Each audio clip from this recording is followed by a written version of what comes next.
When I was made redundant from Zendesk 2 weeks before the pandemic, I was like, okay, this is my opportunity to actually just sit down and start writing. And I did with wildcards. I started posting chapters, and I think I was about 5 or 6 chapters in when I got my first review on Royal Road. And it was a 3-star, saying this has potential, but let's see what the characters do and stuff like this. And it broke me. This is the Crit RPG Podcast, your one-stop shop for everything Lit RPG, progression fantasy, and Royal Road. Hi everyone. You might notice in this episode, and also the upcoming one, that I had issues with the microphone. I'm very sorry about that. There wasn't really all that much I could do to fix it. I tried my best, but I hope you can forgive me for the issue. This podcast with Brian was a very long one, so it's about 4 hours long, and we decided to split it into 2 parts. So the Patreon gets the full episode today, which is about 2 hours, and then the bonus material, which is another 2 hours, next week, whereas the YouTube version gets the 1 hour this week and then 1 hour next week, just because it is a lot of work to actually get these done. And yeah, it's about 11 o'clock now. I'm done editing, so here we go. Enjoy the show. Hi, and welcome everyone to the Crit RPG Podcast, the only podcast where a German invites the Irish to talk about drinking. With me today is Brian Nordon, author of Quest Academy. How are you doing? I am doing very, very well. Thank you very much for having me. Really appreciate it. You're more than welcome. This has been a very, very spontaneous kind of thing because I kind of poked you, hoping you would say, well, maybe next week sometime could be cool. And then you were like, I'm going to hop in the shower. I'll be right there. So this makes me appreciate it. You are making me seem really needy on this, okay? So I will say that I did get a poke when I came back from Vegas, incredibly sick, being like, hey, Ben says you're cool. You know, we should have a chat. I'm like, what the fuck did that guy say? Sorry, am I allowed to curse on this? Oh, I don't fucking care. Yeah, cool. So I was like, what the fuck did he say? And he was saying like, oh, good things. I was like, so he lied. And I was like, oh no, my voice is gone. I'm coughing. I'm sneezing. I have tissues here in preparation for when it happens. But I was like, you know what? I'll do this. I definitely will. And then I was like, oh, Americans, I'll just have to do a late evening or something like that. Then I find out you're German, and your thing, like your calendar's like, would you like to do the call at 7:30 in the morning? Or would you like to do the call at 3:30 in the afternoon? I'm like, before work or during work? So, because I still work full time. But it was serendipitous that you poked me today. I was like, I can do today. Today is a Sunday. So here we are. I would have, well, see, you're mentioning stuff like, well, I'm still working full time after I start the podcast, so it's not in the bonus material. Thank you very much. This is great for everyone because I'm not gonna cut this out and put it at the front. So you're welcome, everyone. So before we get into the first question, then talking about Quest Academy, writing my fingers. Many people always think, oh, you've sold like a big book. Yeah, probably you've already, like bought your Ford yacht and have stopped working and now hired your best friend as an assistant or something. But it's not like that, is it? It is not. So yeah, like I'm sure that you've had people that have broken down the royalties and all things like that before. But to reiterate on it, like even though you look at Quest Academy and how many reviews and ratings that it has, it's not in a position to completely to make me full time or anything like that. It might be book 3 or 4. It might be book 10. It's one of those things where it really comes down to the quality of life that you want, the level of security that you want, and all those sort of things. But as it is right now, that I love the job that I'm in, and it needs to be a very, very compelling thing with the writing to eventually go into it full time. Can you just say broadly which area you're in? So yes, I am a recruiter for a video games company. Oh, I saw that. I saw that when I googled you. But Wait, like, you work with Larian, right? yes. Okay. So So Baldur's this Gate 3. podcast is over now because, like, yeah, I could go writing full time, or I could, have this job at like as a recruiter for Larian Studios, where every time I reach out, people offer me their firstborn child in order to work with them. It gets worse. I'm the narrative recruiter. So it's for the writing team. So I built half the writing team at Larian. Obviously, it's just like you're a facilitator in those sort of roles, and that it's just an incredible thing to be able to work with so many incredible and talented people.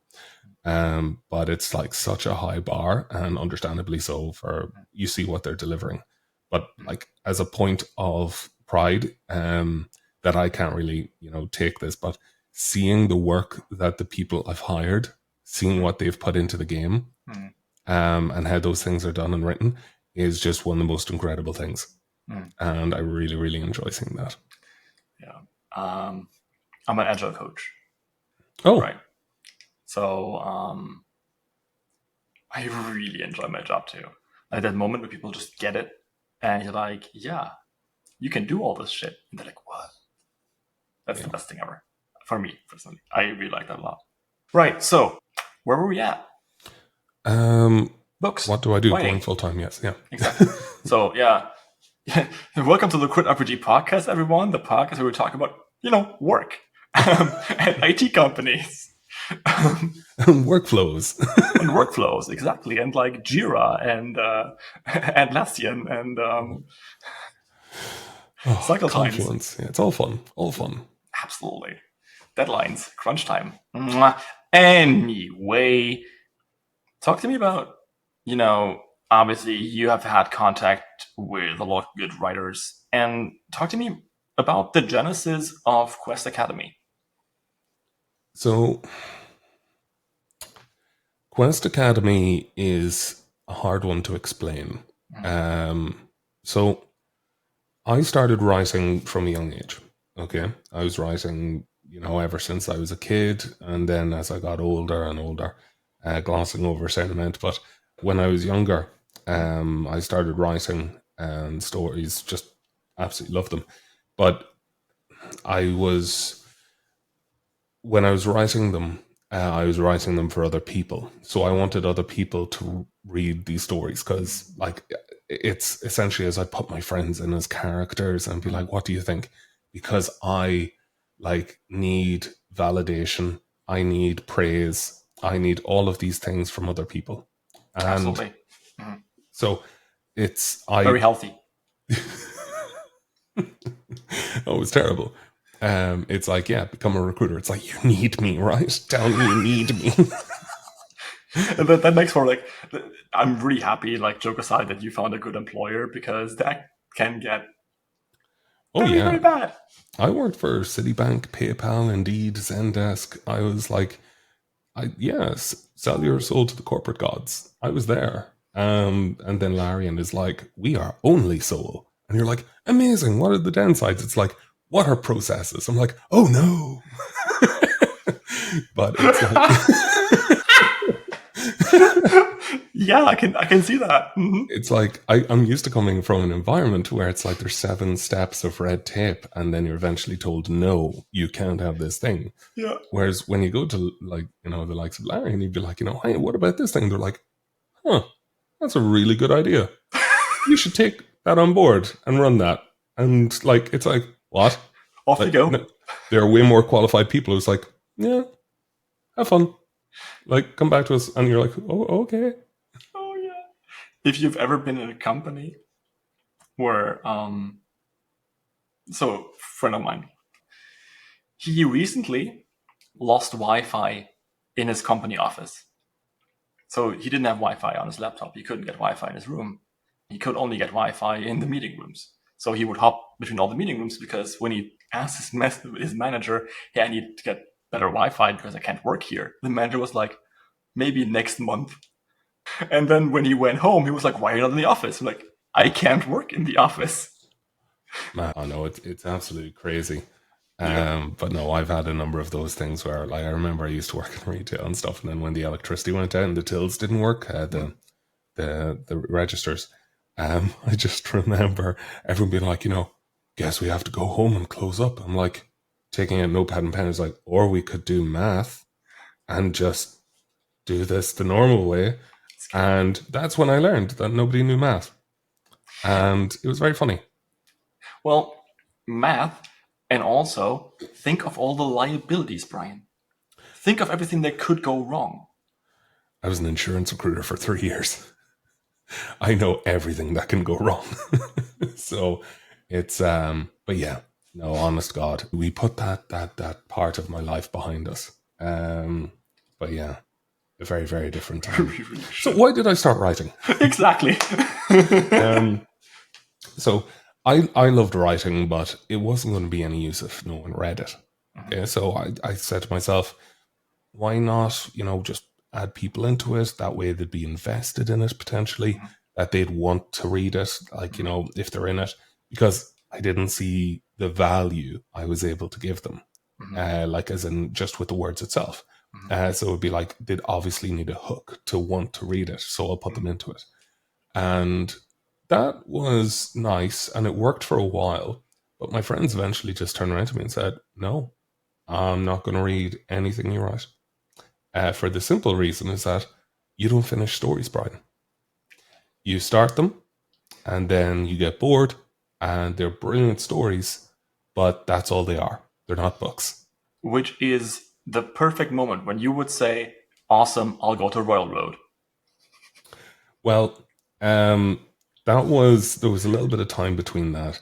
So when I went into recruitment first, I don't want to say anything really disparaging because, like, I got a lot from my employers. I got a lot from them over the years and stuff like this, but it ate my soul. As in, I had no passion left. I was putting everything into the work. I was burning out in nearly every single job. And it was just a case of, like, my soul was taking a battering.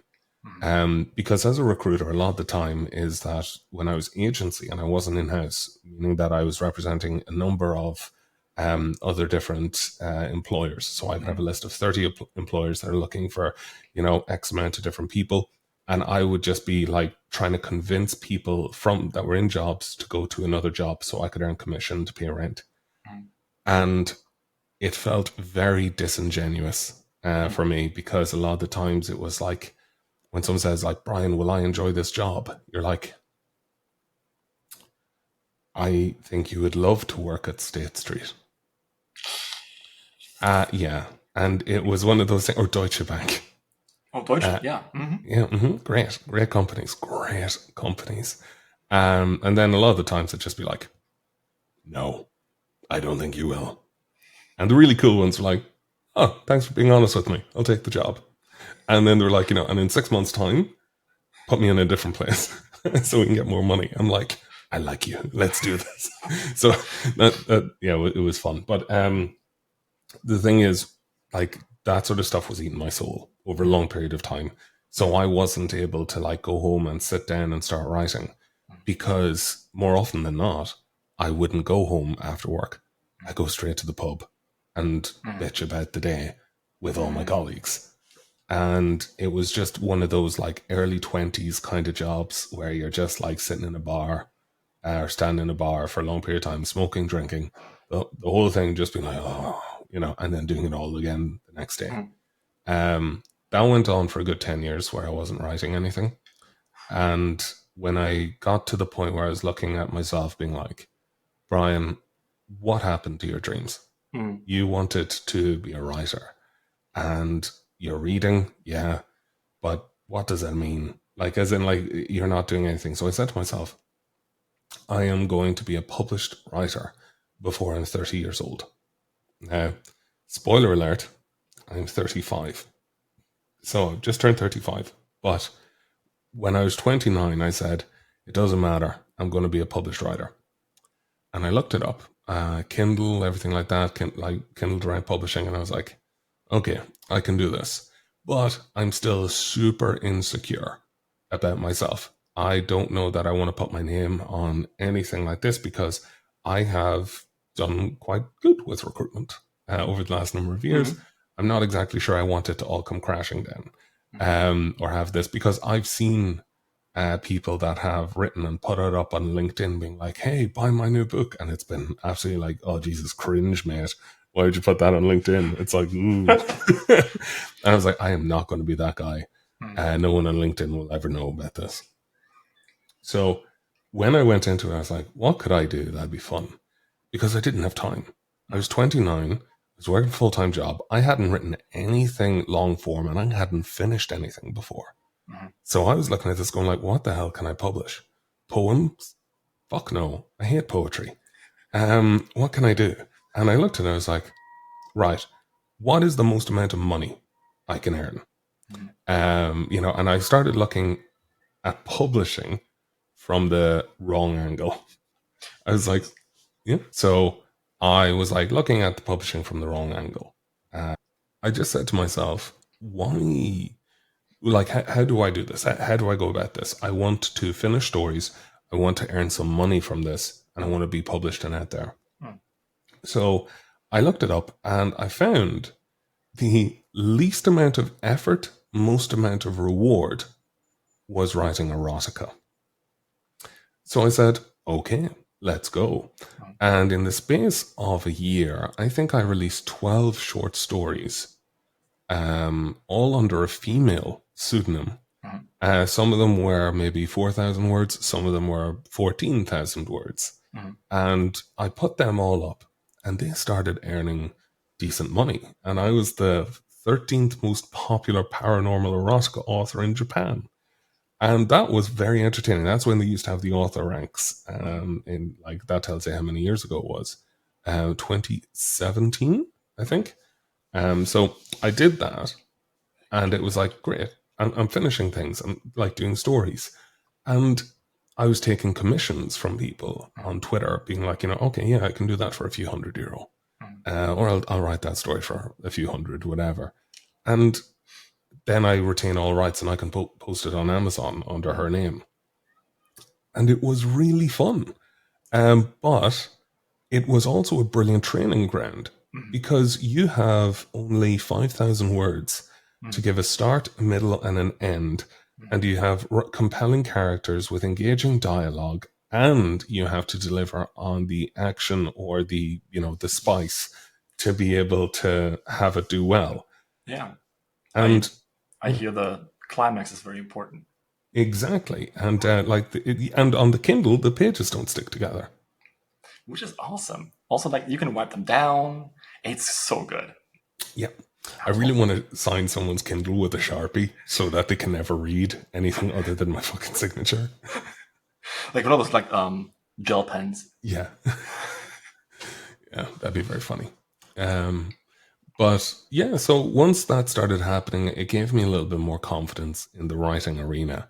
But it wasn't fulfilling because I was never seeing my name up there, and I wasn't able to really tell people other than it being a joke. It was a case of like, oh yeah, I pretend to be a woman on the internet and I sell stories and I'm making good money. Or that I'd buy a round of drinks for everyone and be like, this smut baron is here. I've literally just bought everyone this with erotica royalties. And that is hilarious and it's super fun to do. I still have my smut card where I'm like, everything on this card is earned with the desperation of men on the internet. Bing! Drinks for everyone. This is probably not the origin story you were expecting. You would be surprised how many erotica writers then later on turned to lit RPG because of what they actually wanted to do. I went nowhere near harem. And everyone thinks I'm a harem writer. I'm like, bitch, if I was, you'd know. Yeah. We set the firmament on fire. No, I mean, yeah, I think Ray even said it. She cut her teeth on erotica, right? She was a ghostwriter for erotica for a long time. I have a friend, a very dear friend on my Discord, who was a New York Times best-selling erotica author. Okay, I was never that good. Okay. You were big in Japan. Yeah. With short stories. With short stories, I know. There we go, right? This is really good. And of course, I had Seth McDuffie and Jonathan McLean on here. And Jonathan McLean, who has the most chiseled chin I've ever seen, who is an audiobook narrator and a Hollywood actor and producer and director, also is a top 100 best-selling author of erotica, because he narrated them, and then the lady who he was narrating was like, "Oh, this is great. You want to write with me?" And he's like, "Yeah, sure. I write dialogue all the time for my movie scripts." And So you're going to say OnlyFans, and I was so on board. But no, it's it was a fun landscape. It was a fun kind of like little thing to dip my toe into. But once I saw that could work, I was like, this is amazing. And I started writing the start of a lit RPG. I had read, I think it was Robert Crane. I'm not sure, but I found these books. The first book was free on Kindle. The first 4 books were free on Kindle. That's how they get you. Yeah, Robert J. Crane, I think his name was. And this is back when I was working at Citibank. He has something like 50 or 100 books out, but it was very like game inspired, but not. It was kind of like fantasy series that had guilds in it. And I was like, I'm on board with this. But I was like, you could do so much more with this. Like there could be so much more done with this.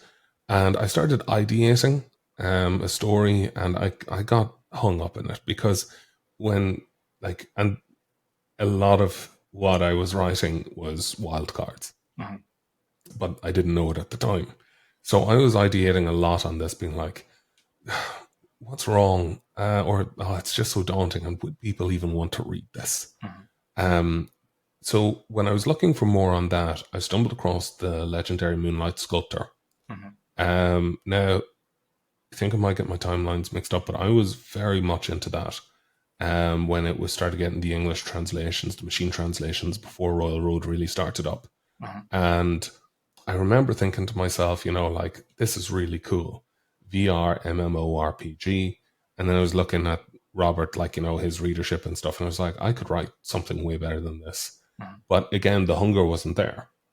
So I didn't pursue it, and I was just thinking, like, you know what, this would be a fun little side project. Let's keep it on the back burner.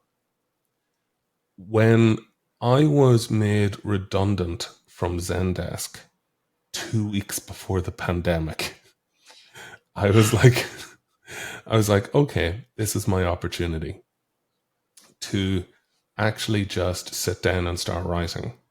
And I did with wildcards. I started posting chapters. I was doing it for a bit of time. And I think I was about 7 chapters in, 5 or 6 chapters in, when I got my first review on Royal Road. And it was a 3-star, saying this has potential, but let's see what the characters, do and stuff like this. And it broke me. This is what I'm telling people, right? I guess in those days you couldn't disable ratings? Oh, it wouldn't have mattered. It wouldn't have mattered at all, because it was, even if it was framed and the fact that it wasn't aggressive, that it wasn't just someone I could dismiss and say, oh, well, you're clearly unhinged. It was, this is pretty good. 3 stars. And I had to come to terms with the fact that I was a 3-star writer. Now, obviously there was no A/B testing done there because we only had A. But I was there looking at it going, okay, this has broken me. And my confidence was shattered, and I was like, I can't do this. So I stopped writing. I didn't have a backlog. There was none of the JF Brink, posts in the forums or anything like that back then. It was essentially just a case of everyone trying to figure it out as they went along. Discord was still kind of like, I don't want to say in its infancy, but there were very few groups. There was the Lit RPG forum, which was run by Paul Bellow. And the main name in the game was Alaron Kong. So that was that was when I was dealing with all this back. Anyway, this is way pre-pandemic. But my timelines are all over the place. It's okay. It's really gripping. Not lying. This is really cool shit. So when I was doing all of this, like I remember just thinking to myself, fuck, we should just quit. Because there was every reason for me to quit. All I had delivered on was erotica. All my friends had previously told me that, you know what, Brian, like, you'll never finish anything. And I was like, if I tell anyone about this, it'll be the exact same conversation. You can't finish anything. And I didn't want any of them to be disappointed in me. So I didn't write under my own name. I wrote as James Northman. So be Brian J. The J stands for James. I was like, I'll be James Northman because Nordon. I was like, North, Northman. Super, really inventive. I could be a fantasy writer. So, like it gets worse. So you keep saying that, and it just keeps getting better. You know that, right? We'll see. Like, but I remember one friend in particular. Yeah, she's a wonderful friend, artist, cosplayer, just one of those really, really cool creative types. I had said to her about it, and she was saying like, "Hey, I haven't read it yet, but it sounds exciting." And from what you've told me about it, here's a cover. So she had designed a cover which was completely off-brand. It looked like an eldritch horror, grimdark style thing, and you won't find it. Well, you might find it in the troves of the way back when. But I thought it looked incredible, and I wanted to do the cover justice. And I said, I can't stop writing now if it means I need to do this justice because my friend spent so much time and effort into creating this beautiful, beautiful thing. And even I went to, I think it was the Lit RPG Authors Guild on Facebook, and I was like, look at what my friend did, and everyone's like, that shit, it's never going to sell. That's, this isn't good, that isn't good. And I had originally had the series called Abidden. And one of the writers was like, that sounds kind of like Abaddon from D&D. You might want to change that. And I was like, no. Abidden is a totally fine name. And they were like, you should add online to that so people know it's a VR story. And I'm like, no, I also don't want to do that. And so eventually it got to me and I changed it from Abidden. And I said, okay, fuck it. It's going to be called Wild Cards. And then they were like, you mean like the popularized 1984 series from George R.R. Martin, Wild Cards, that everyone holds dear in their hearts as a fantasy reader? I'm like, fuck it. I'm just going to be more popular than him. That's the only solution I can come up with. Okay. And they're like, really? As opposed to just picking a new name. I'm like, no, I've changed it once already. It's Wild Cards. Never underestimate the power of being depressed and lazy. Like spite. It's spite. It's like you never remember the people cheering for you. You remember the ones that aren't. Yeah. You gotta train yourself. But what's this? Another ad? Yeah, because I'm not Zogarth and I really need money. Joke aside, if you're enjoying this podcast, check out Patreon. Like, subscribe, you know the drill. Speaking of Patreon, by the way, there is at least half an hour of content for every hour of podcast you're listening to. For Raven's Dagger, for example, we have 2 hours of bonus content that you can enjoy. All right, I'll see you there, and enjoy the show. Oh, yeah. Okay. But I was a very, very vulnerable person in that, feedback was there to break me. We established already, you were like a huge empty bowl that needed to be filled with validation. Yeah. Mm-hmm. Yeah, absolutely. And it only got worse with time. But when I was writing, I remember it step by step because I had no commenters. There was nobody. There was one commenter who around chapter 7 or 8 predicted 9, 10, and 11 of all the chapters. Predicted them perfectly. And I was like, am I a basic bitch? I literally sat there and I was like, I'm a 3-star author and I'm a predictable basic bitch. Mm-hmm. What is wrong with me? And I was like, It really, really irritated me. And I was like, no, I cannot allow this person to be right. So I completely derailed my story to prove him wrong. And he came back and was like, I thought you were following the Campbellian's hero's journey, which would have meant this, this, and this. But it seems you've completely gone in a different direction. And I'm like, oh, sweet mother of God. I had no idea what the hero's journey was. So my background is a degree in marketing. All of this, the movies, the books that I've consumed follow the hero's journey. Yeah. And I was automatically doing that too. But it made it predictable in a way. And he's like, you're really doubling down on the world building. Most people would be in the game by now. Spoiler alert, character creation happens on chapter 18. Why is it not chapter 10? Because of that fucking guy. So, well, I'm sure meant well. Oh yeah, he meant well. I just said to him, it was just like, and he was like, oh, I'm really surprised. I was like, oh yeah, like, what, do you think that I changed my entire story just because of your comment? He was like, obviously not. Don't be ridiculous. I was like, well, you would be wrong. I did change the entire story because of you. He's like, where's your Patreon? I am subscribing right now. Oh, cool. And I was like, what is Patreon? So I was like, so he became my first patron. And I was like, oh, amazing. This is fantastic. Very, very grateful to him. And it was really funny because then a few people started picking it up. A few people started reading it. And I was like, oh, this is really cool. This is really cool. And we're getting there. We're getting there. But by getting there, I meant we're getting 3 or 4 comments a chapter. And I was like, this is brilliant. It's no longer an echo chamber. And there are people, I think it was in chapter 15, someone said first. And it's the first time someone thought that there would be a race of sorts to, comment on a chapter. And that tickled me in a nice way. I was like, that's lovely. Good for you. Have some reputation. And I'll never forget it because it was chapter 17.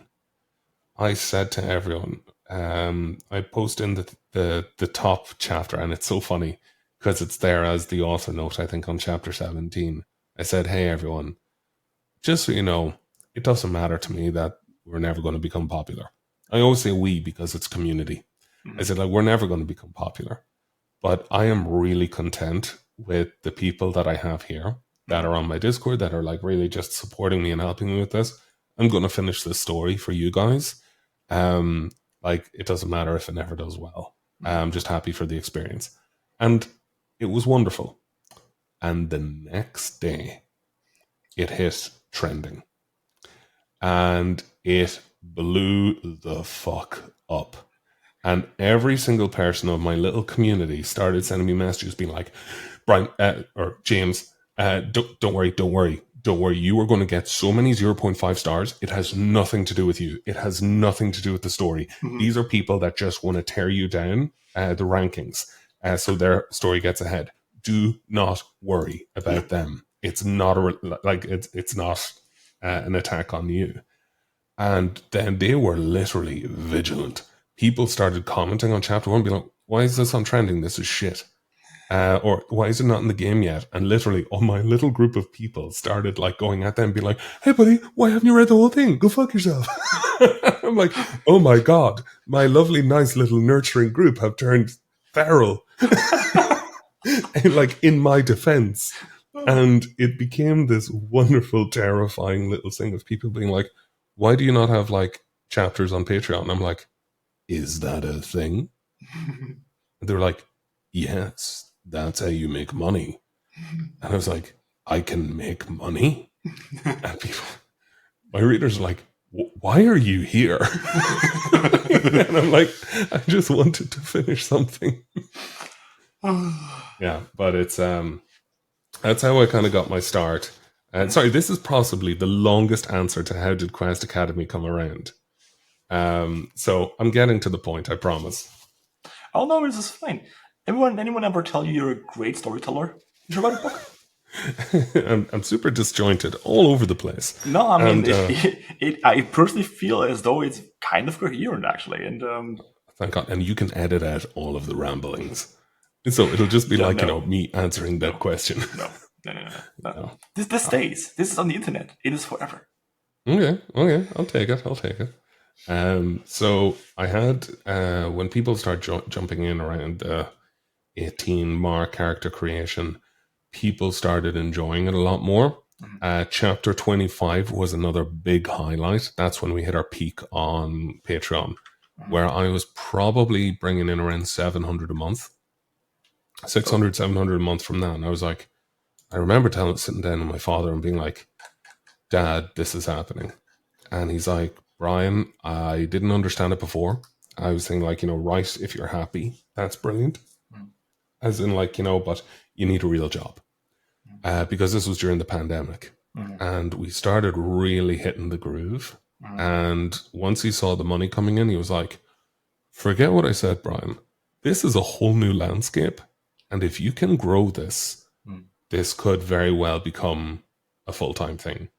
And that scared me. Because my parents were always my rocks that would tell me, this is good, this is bad, or like, cynical pragmatism.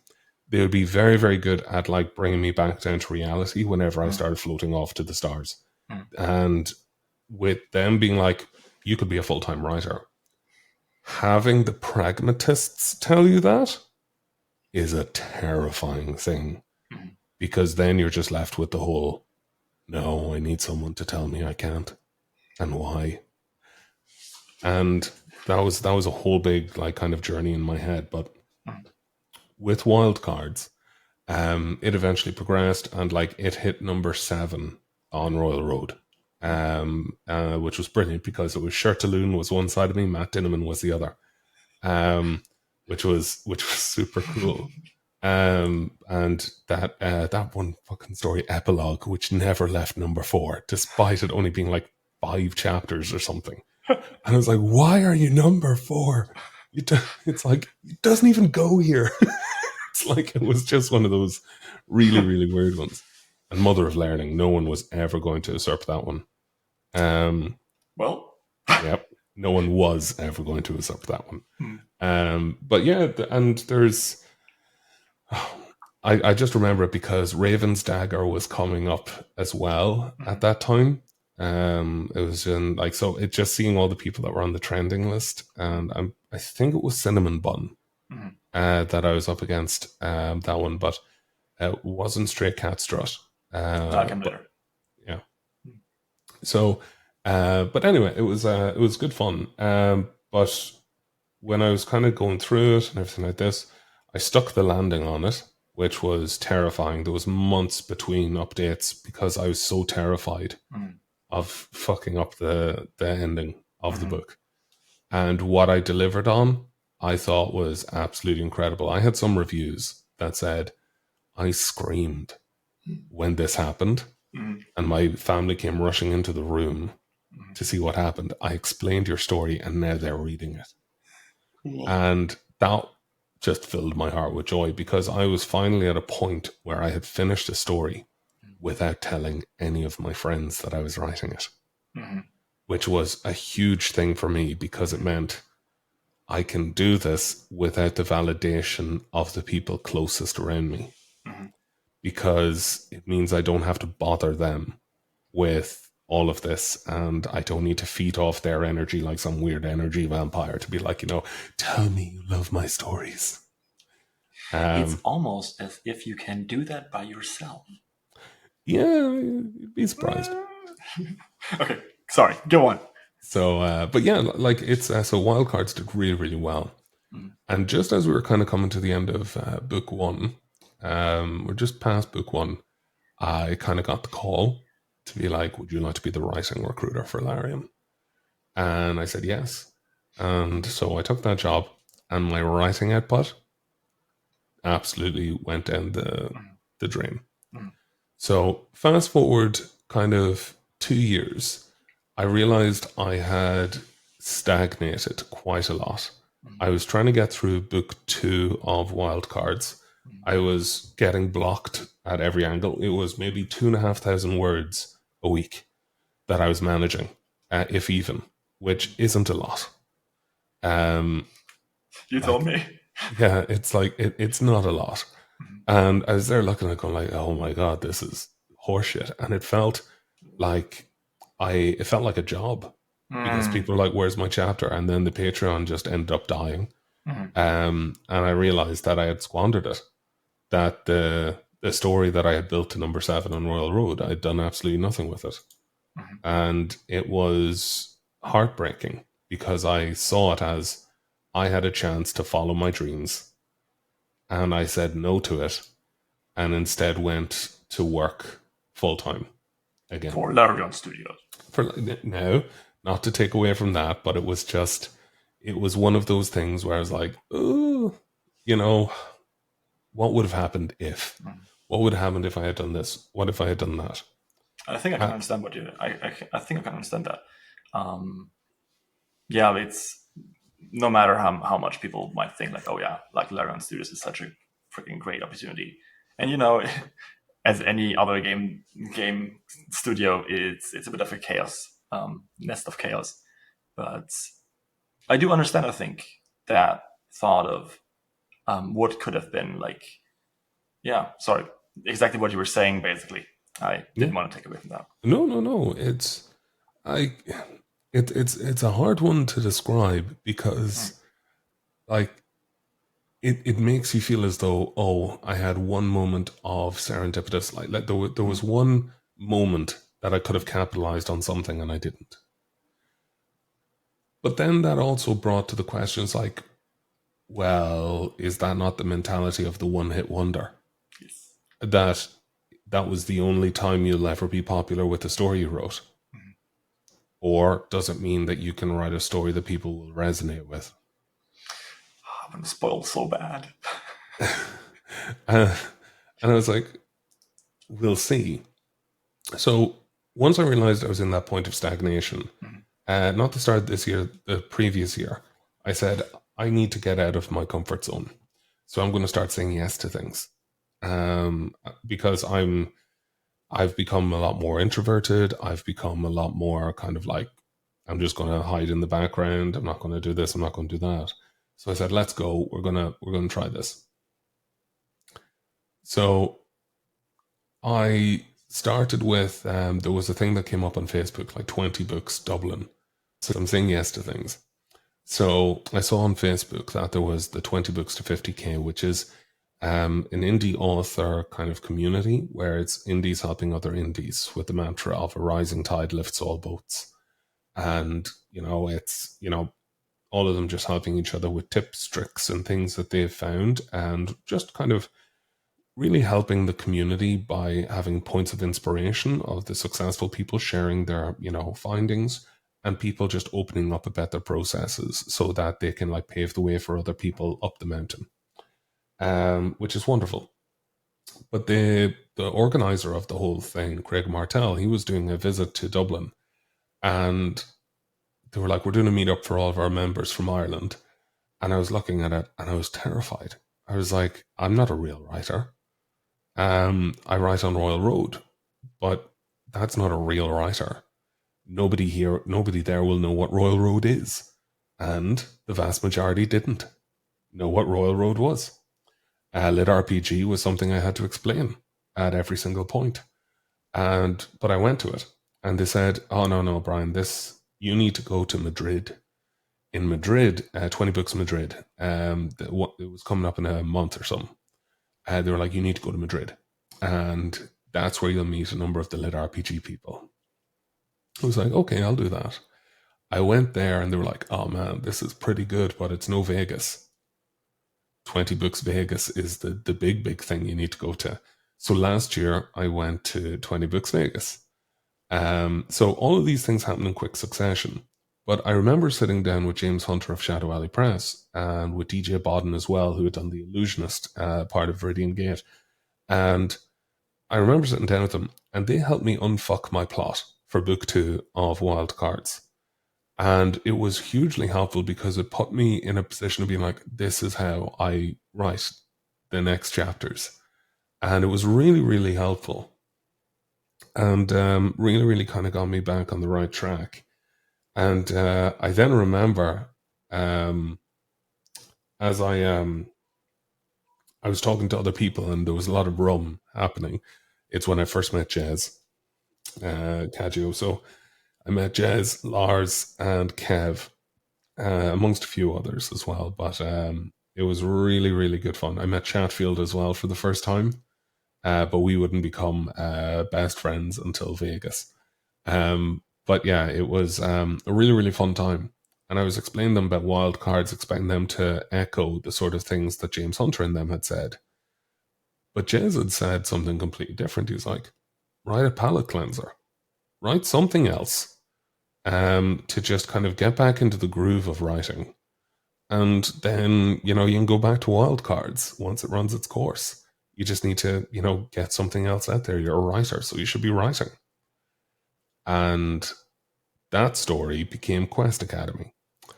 The palate cleanser was essentially me taking all of the feedback from the negative reviews from wildcards. A lot of people said, this is the first time I've ever read a story where I care more about the real world than the in-game world, because of the sponsorship deals, the subterfuge, the classes systems, the underdog themes, all of these different things in wildcards, that they were like, this is amazing. Oh fuck, we have to go back into the game. And they were like, why can Brian just not write a hellscape dystopian future story? Because that's a book I'd read. And I was like, okay. And when I started Quest Academy with a full-time job, I wrote 50,000 words in my first week. So that was a little bit more than the 2,500. So I was like, huh.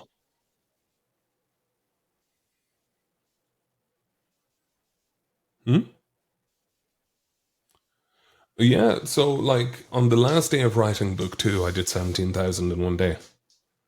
So I can do heavy hitting numbers. But I don't have a particularly fast speed. And when I write something, I don't edit. That's it done.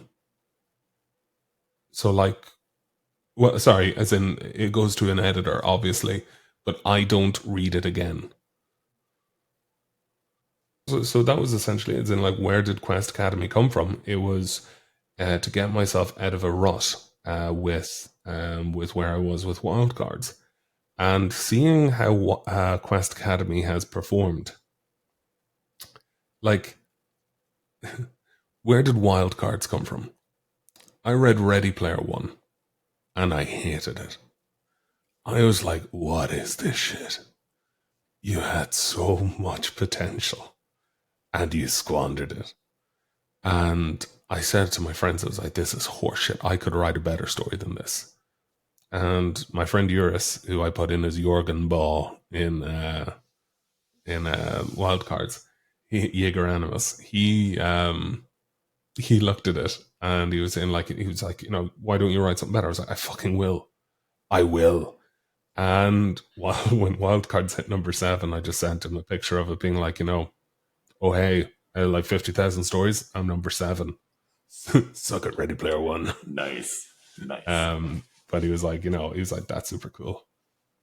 But when people asked me, what is Wildcards? I was like, Ready Player One, but good. And I really had to stop saying that. Okay. Now, people agreed, but I was like, no, there has to be a better way. But with Quest Academy, the first person that ever read it was my editor with Legion. Yeah. And I was like, is it good? And she was like, yeah, it's good. I was like, okay, would you like to maybe elaborate on why it's good? And they were like, no. I was like, cool. And it was terrifying, the fact that the beta readers were going through it and they were like, this is good. I'm like, what did you like? And they were like, crafting. I'm like, that's the book. Mm-hmm. We're like, okay, I'm getting nothing here. And I'm like, okay, you know what? And they were like, Brian, we need you to start working on book 2. I'm like, but how can I work on book 2 when I've no idea if people like book 1? Yep. And they're like, you just need to trust in yourself. I'm like, oh no. That is not how this works. I am shit at this. It's that self-belief and self-assuredness is not something that is ingrained in me. It's going to be very much a learned thing. It wasn't for me either. It really wasn't. Thank you so much. Continue reading the books. but no. But yeah, what's the next question? Oh, there's many more, and we're still on the main podcast. So, Yes. What's the best advice you've ever gotten as a writer? So, I'm a very intuitive writer, as in, I write what I think feels right, and what I think is cool. The best advice I have received from writers is actually something that comes from perception rather than craft. So we were talking earlier about like how did Quest Academy, how did it do, and all of these things, and like the 2,592 with a 4.8 and all of this.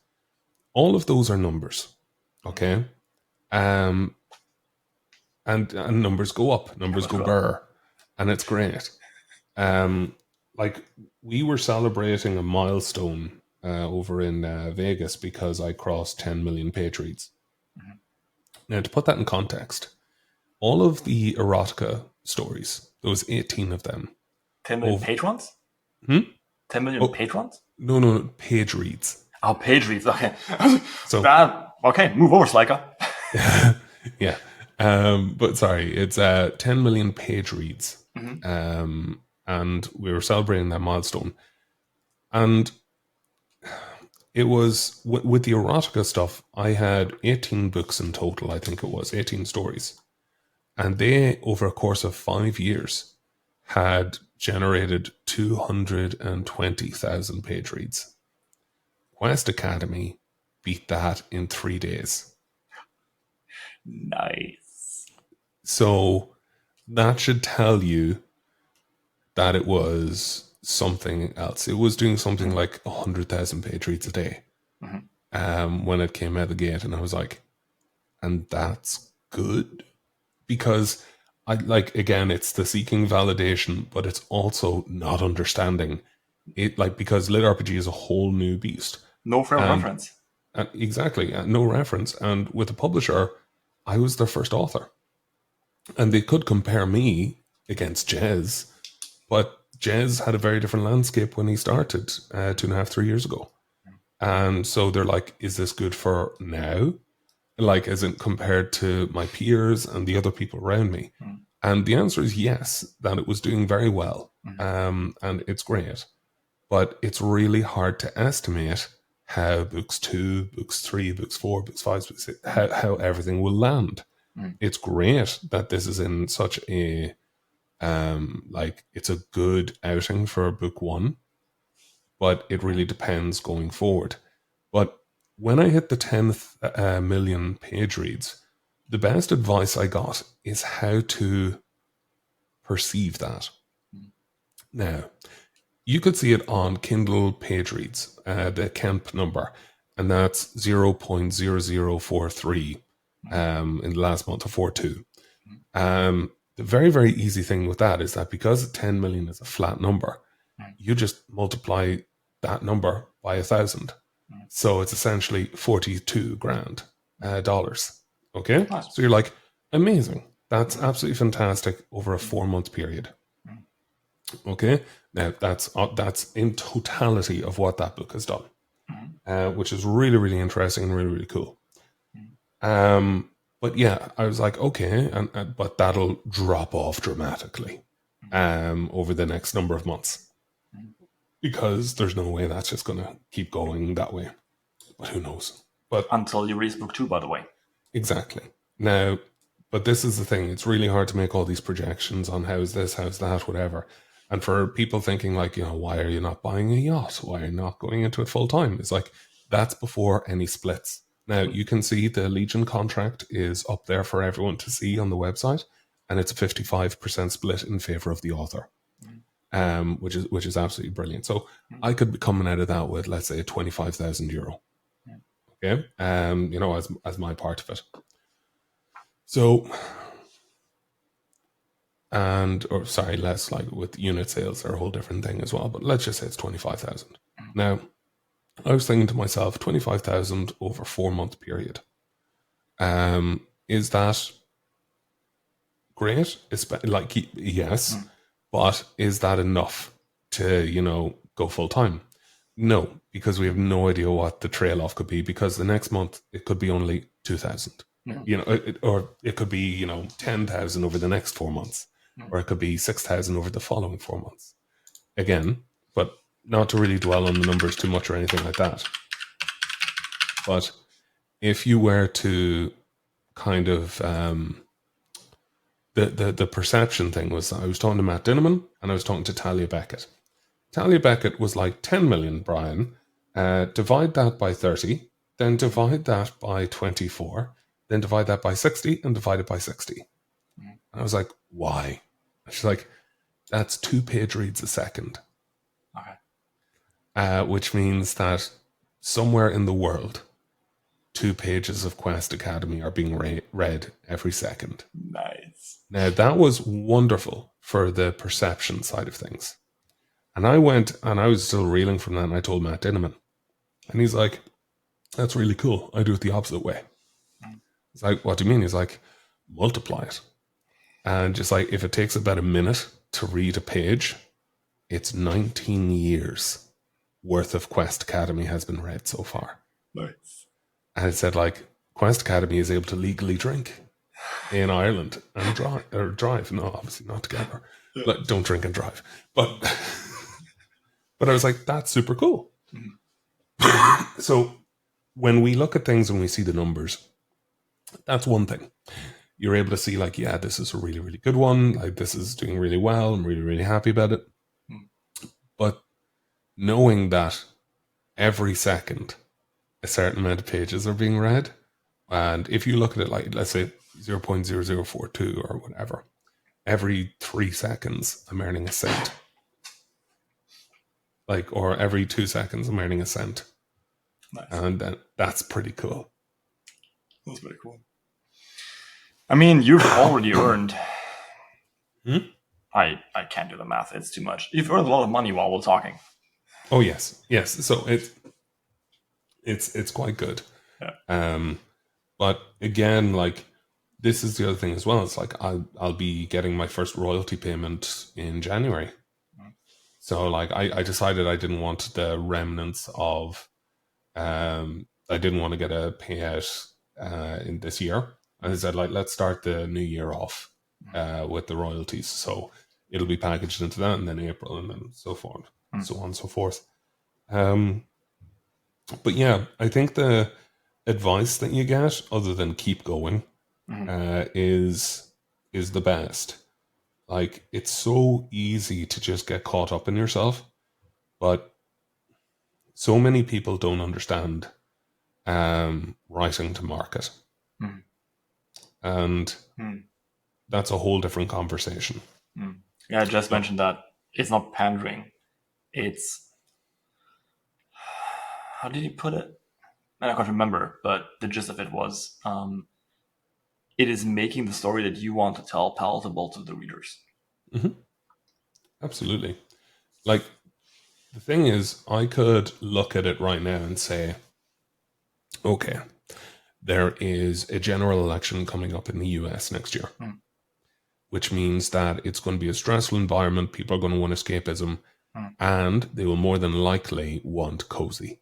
They will want slice of life. They will want cozy. They will want all these things. If we look at the genre of lit RPG, what's taken off right now, they're deck builders. We are going to see a lot of deck builders coming out because of all the skills, because of Summoner Awakens. If I ask you to name like 5 deck builder stories, It's a challenge. You can name 3, but if I asked you to name 10, 20 VRs, very possible. If I asked you dungeon cores, you can name 30, 40. So I think our next one is going to be deck builders.